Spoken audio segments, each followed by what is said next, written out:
బ్రహ్మముహూర్తం చాలా మంది పెద్దవాళ్ళు చెప్తుంటారు బ్రహ్మముహూర్తంలో లేస్తే మంచిది అనుకున్నవన్నీ జరుగుతాయని. మీరు కార్తీక మాసంలో బ్రహ్మముహూర్తంలో ఖచ్చితంగా లేవండి అనుకున్నవి జరుగుతాయి అంటున్నారు.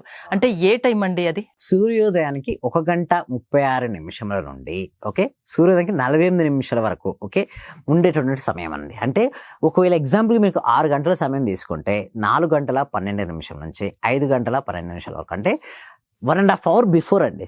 ఆ టైంలో కనుక ఎవరైతే లేసి ప్రాపర్గా కనుక ఏదైనా సరే వారి సంకల్పం ఏదైతే ఉందో ఆ సంకల్పం జరిగినట్టుగా ఊహించుకోమని చెప్తుంటారు మేడం.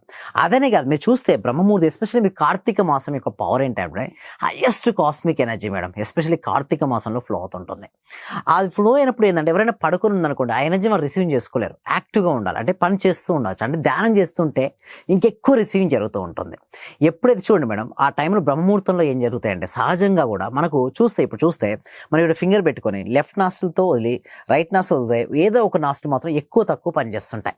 అదే బ్రహ్మముహూర్త సమయంలో మన రెండు ముక్కు రంధ్రాలు సహజంగా సమానంగా పనిచేస్తుంటాయి. మరి ఎక్కడ కూడా ఏ సమయంలో అలాంటివి ఉండవు మేడం.